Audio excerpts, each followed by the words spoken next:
Hello everyone, आप सभी का स्वागत है आपके अपने यूट्यूब चैनल ई ज्ञान में।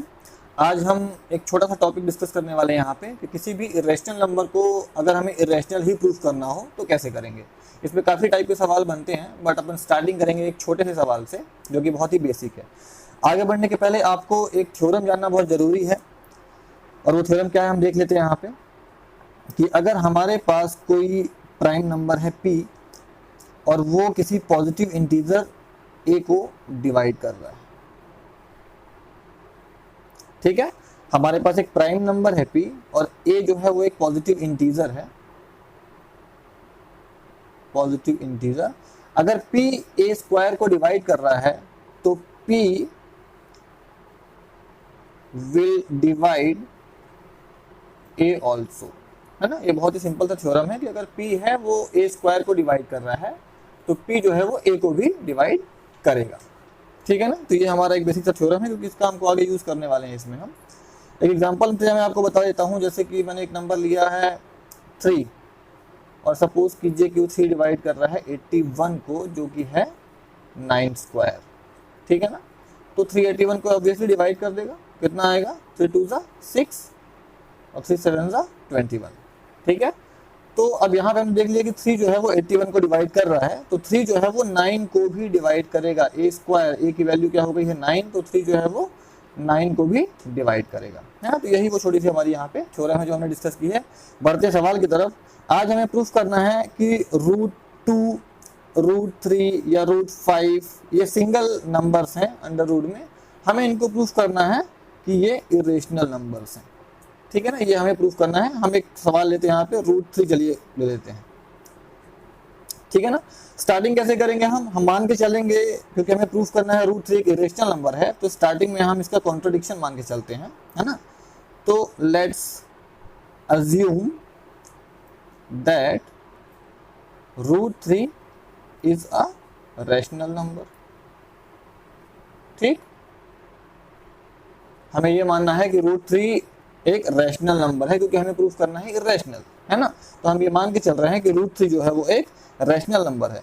अब अगर वो एक रैशनल नंबर है तो आप लोग जानते हैं रैशनल नंबर की डेफिनेशन क्या होती है कि rational number can be written in the form of p/q, ठीक है ना। तो अगर √3 एक रैशनल नंबर है तो हम इसे भी p/q के फॉर्म में लिख सकते हैं। तो चलिए लिख देते हैं, है ना। We have integer a and b is not equal to 0 obviously, such that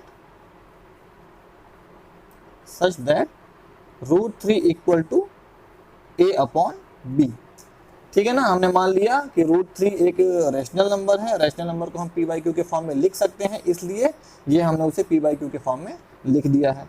अब हम ये भी मान लेते हैं कि p/q कोई बड़ा नंबर है, यानी कि उसके बीच में 1 के अलावा भी कोई कॉमन फैक्टर है। जैसे कि एक नंबर हम लेते हैं एग्जाम्पल के तौर पे 15/3, है ना। अब यहाँ पे क्या है कि इसके मोर देन 1 कॉमन फैक्टर्स हैं, लाइक 3 1 3 और 3 5 15, ठीक है ना। तो ये कटने के बाद यहाँ पे ये लोएस्ट टर्म में आ गया है। तो इस तरीके से हम मान रहे हैं कि a/b जो है उसके बीच में एक के अलावा भी कोई दूसरा कॉमन फैक्टर है, तो ये भी फिर फाइनली कट पिट के अपने लोएस्ट फॉर्म में आएगा। उसको हम मान लेते हैं, हम चलिए कि r/q, ठीक है, r/q हमने इसमें ये मान लिया है। अब ये जो r/q है वो लोएस्ट फॉर्म में आ चुका है, यानी कि इन दोनों के बीच में 1 के अलावा कोई भी कॉमन फैक्टर नहीं है। एक बार फिर से बोल रहा हूँ, r/q का मतलब क्या है कि ये दोनों के बीच में 1 के अलावा दूसरा कोई भी कॉमन फैक्टर नहीं है, और ऐसे नंबर्स को हम बोलते हैं को-प्राइम नंबर्स, ठीक है। ऐसे नंबर्स को हम बोलते हैं को-प्राइम नंबर्स। चलिए आगे बढ़ते हैं। अब हमें इन दोनों को लेकर के सॉल्व कर देना है। तो √3 इक्वल टू r/q हो गया है। नेक्स्ट स्टेप में चलेंगे हम, मल्टीप्लाई करिए, q√3 इक्वल्स टू r हो गया है। अब ये सिर्फ कैलकुलेशन पार्ट है, इसको बहुत डिस्कस करने की जरूरत नहीं है।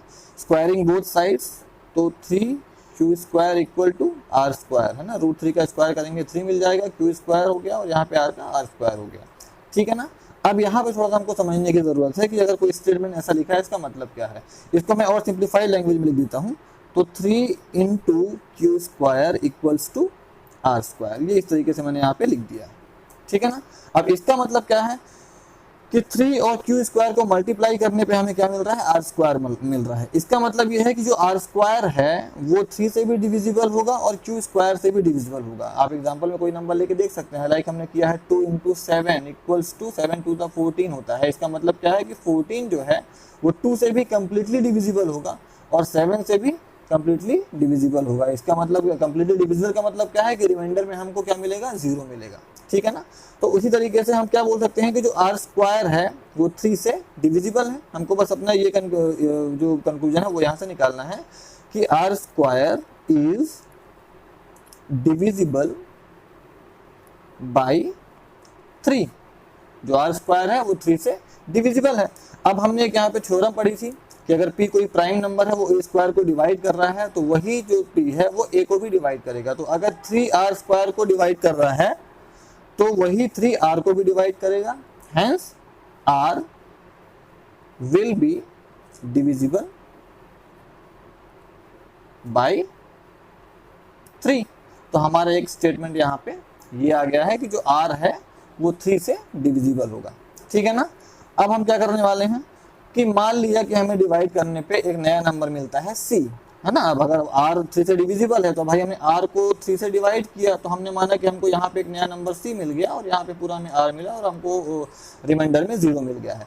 तो हम r की नई डेफिनेशन कैसे लिख सकते हैं, r इक्वल टू 3c। ये पढ़ा होगा, बिल्कुल बेसिक सा थ्योरम होता है कि dividend equal to divisor into quotient plus remainder. तो r इक्वल टू 3c हो जाएगा, रिमाइंडर हमारा ऑलरेडी 0 है तो r इक्वल टू 3c, है ना। तो जब अगर ये डिविजिबल है तो हमने मान लिया कि r इक्वल टू क्या हो गया है, 3c हो गया है ना। तो हमारे को एक यहाँ पे एक इक्वेशन ये मिल गया है, ठीक है। अब हमें क्या करना है कि जो इस r की वैल्यू है, जो इस r की वैल्यू है उसे हमें रख देना है अपने इस वाले इक्वेशन, ठीक है ना। तो अब वो रखने पे क्या होगा, ठीक है। तो अब ये r की वैल्यू हम क्या पुट करेंगे, यहाँ पे इस वाले इक्वेशन में पुट कर देंगे। इक्वेशन क्या है, q√3 equal to r put किया हमने, तो q√3 equal to r equal to 3c है तो हमने यहाँ पे क्या पुट कर दिया, 3c, ठीक है ना। अगेन स्क्वायरिंग बोथ साइड्स, ठीक है। q√3 इक्वल टू 3c हो गया है। Again we square both sides, तो क्या हो जाएगा 3q square equals to what, 3 का स्क्वायर हो जाएगा अपना 9 and c square, q square equal to 3 9 3c square. अब देखिए सेम टाइप का स्टेटमेंट हमें फिर से मिल गया जैसे कि हमें लास्ट टाइम पे मिला था, है ना। इसका क्या मतलब निकल रहा है, फिर से अपन सिंप्लीफाइड वे में इसको लिख लेते हैं ना। तो q square equal to 3 into c square. इसका मतलब कि 3 और c स्क्वायर को मल्टीप्लाई करने पे हमें q स्क्वायर मिलता है ना। तो q स्क्वायर जो है वो 3 से भी कम्प्लीटली डिविजिबल होगा और c स्क्वायर से भी कम्प्लीटली डिविजिबल होगा, है ना। फिलहाल हमें मतलब है केवल 3 से, तो हम ये कंक्लूजन निकाल लेते हैं क्योंकि q square will be divisible by 3, hence q will also be divisible by 3, ठीक। चलिए यहाँ तक हो गया है।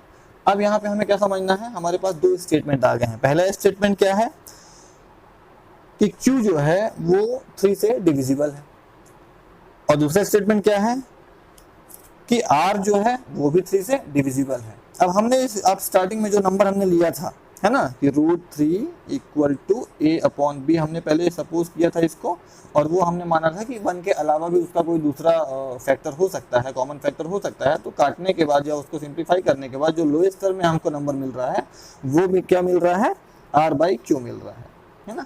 ये दोनों ही इक्विवेलेंट फ्रैक्शन है, बहुत बेसिक चीज़ आप लोगों ने पढ़ा होगा, है ना। ये हायर टर्म्स में है, काटने के बाद r/q मिल रहा है हमें। तो r/q को हमने क्या माना था, को प्राइम माना था, ठीक है ना। को प्राइम का मतलब क्या होता है कि they have no common factor other than 1 के अलावा दूसरा कोई भी कॉमन फैक्टर इनका नहीं हो सकता है। ये होता है को प्राइम का मतलब, ठीक है ना। ऑब्वियसली हमने अभी यहाँ पे देखा है कि Q will also be divisible by 3 and R will also be divisible by 3, यानी कि Q और R ये दोनों ही 3 से डिविजिबल हैं। और को प्राइम की डेफिनेशन होती है कि कोई भी कॉमन फैक्टर नहीं हो सकता है। ये दोनों चीजें क्या कर रही हैं, कॉन्ट्राडिक्ट कर रही हैं एक दूसरे से, है ना। एक तो एक तरफ तो हम ये बोल रहे हैं कि को प्राइम नंबर है, लेकिन एट द सेम टाइम हमको वहां पे एक नंबर ऐसा मिल रहा है जो इन दोनों को ही डिवाइड कर रहा है, ठीक है। तो आगे अब हम यहाँ पे एक स्टेटमेंट लिख देंगे, A and B have 3 as a common factor. This contradicts the fact that A and B are co-prime. Hence, we can conclude that √3 is irrational. ठीक है ना। ऐसा क्यों हो रहा है, कॉन्ट्राडिक्शन क्रिएट क्यों हो रहा है, क्योंकि हमारा जो एजम्पशन है वो ही रॉन्ग है, ठीक है ना। हमने गलत चीज़ को ही लेकर के शुरुआत से स्टार्टिंग की है, शुरुआत से ही चले हैं, इसलिए ये जो कॉन्ट्राडिक्शन है वो पैदा हो रहा है, ठीक है ना। तो हम यहाँ पे इस तरह के स्टेटमेंट लिखेंगे और वहाँ पे फिर नीचे लिख देंगे कि hence √3 is an irrational number, ठीक है ना। तो ठीक है, यहाँ पे हमारा ये टॉपिक खत्म होता है कि सिंपल वे में मैंने समझाने की आप लोगों को कोशिश की है। कोई भी अगर डाउट हो आप लोगों को तो आप कमेंट सेक्शन में मुझे भेज सकते हैं, ठीक है ना। ऐसे ही और वीडियोज़ के लिए हमारा चैनल आप लाइक और सब्सक्राइब कर सकते हैं। Thank you very much, have a nice day.